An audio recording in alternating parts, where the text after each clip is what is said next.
Жүректегі мұз 47-48 бөлімдері бүгін өте қысқа шолу болады. Мелек пен Дихан кәдімгідей ажырасып кеткен сияқты. Мелек жылап қалады. Дихан деп қанша айтса да, Дихан тоқтамай, тіпті Мелекті мәңгіге ұмыту үшін қолындағы телефондағы сим-картаны лақтырып тастады. Осыдан кейін сот залындағы Сәмет мырза мен Сумру ханымды көреміз. Сумру тездетіп ажырасқысы келеді, бірақ қызғанған сүйіктісін, әйелін қызғанған, жақсы көрген Сәмет бас тартып, сотта ажыраспайтынын айтады. Сумру жынданып кетеді. Сенің есің дұрыс па деп. Сәмет болса қолынан ұстап, тартып, жүр, бірге тұрайық, мен сені сүйем, кешірдім барлық сырыңды, бірақ таксин осы жерде махаббатын беріп қоймау керек қой. Ал мында Винами қорқып отыр. Негізі Винамидің шын туған әкесі Сәмет мырза екен. Әлі де қайғырған Мелек өкініп аспанға қараған кезде Дихан мінген ұшақ кетіп бара жатыр екен. Жылайды. Негізі өзінен сол керек шығар. Байғұс Винами екі жаққа да көмектесемін деп ақталып әлек. Асат болса ашуланып, мойнынан қалғандырып, сен соншалықты кімсің? Мені осылай алдайтындай кімсің сен? Кім едің деп ашулымен өлтіріп қоя салды, бірақ әдеттегідей Винами өзінің тапқырлығымен құтылып кетті. Дихан өзін тастап кеткелі Мелек әлі де қайғырып сене алар емес. Ойлады ғой енді артынан 45 жыл жүгіреді деп. Бірақ Диханда да жігіттік мінез бар шығар. Кешірмегеннен кейін осылай кетіп қалды. Жылап еңіреп келіп Сибалаймен көрісіп, мынандай қаттасап кетті. Енді не істейін деп жылап жатыр. Тіпті ашуын нұқтан алып жатыр. Барлығы сенің кесірің деген сияқты. Осылардың кредиттер жоқ еді ме ойлайтын. Кредит үшін жыламайды осылар. Мына жерде Сибалай екеуі айтысып тұр.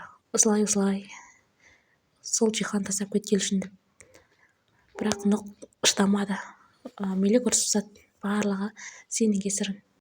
Бір-біріне ессіз ғашық Сумру мен Таксин келе жатыр. Таксин Сумру үшін мына кілем сататын дүкеннің қожайыны болып алған, тіпті сатып алды десем де болады.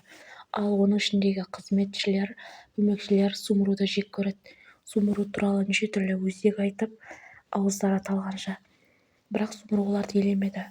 Өзінің жаңа бастық екенін білдіртіп, ішіндегі жаңа кілемдердің барлығын таразылап, ауыстырып, солай жұмысын жасап жүр. Ерігіп жүрген Асат ізінен Винамиді ертіп алып, қайтадан екеуі бір-бірін кешіріп дос болып кетті. Бұл жерде мақсатты қонақ үйге келіп, Нұқтың мазасын алу. Нұққа келіп, кездесіп, кетіп, әдеттегідей амандасып жатыр.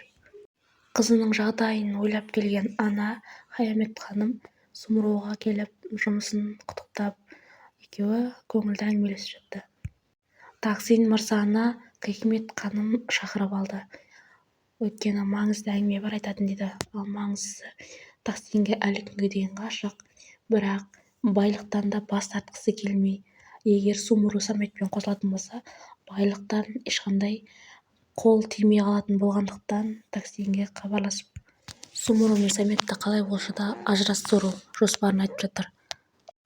Жолда көлігі бұзылған Сибалай Нұққа хабарламақшы болады, бірақ телефонның қуаты өшіп, тіпті көлігінен осындай май кетіп, ештеңеден хабары жоқ. Нұқ әдеттегідей заттарын әкеліп, бүгін осындай дастархан жайайық деген сияқты. Және Мелектің де көңілін табу үшін Мелектің қасында жүр. Осы кезде сұрап жатыр, Сибалай алып келмеді ме деп. Жолдан Диханның досы әрі заңгері Назым деген мырза Сибалайға көмектесіп, және көліктің жөндетуге жіберіп, Сибалайды өзінің көлігімен үйге әкетеді. Сол үшін қызғанған Нұқ, Сибалайды қызғанған Нұқ өте қатты ауыр сөздер айтып, тіпті Сибалайдың ашуын туғызады десем де болады. Осы жерде айқайлап жатыр Мелекке, сен не қарап жүрсің Сибалайға? Әлі күнге дейін келетін уақыт болды деген сияқты. Сибалай естіп қалған. Сибалай ашуланып үйден кетпекші болады, және кетіп те қалады. Нұқ қанша рет кешірім сұраса да, оның көңіліне тиетін ауыр сөздер айтты. Сен мені не үшін сондай жамандыққа қиясың деген.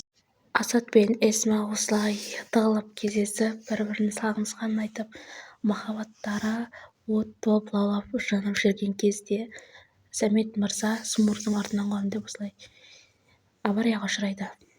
Осыны жеткізу үшін жеке жағы милициялар келіп айтады.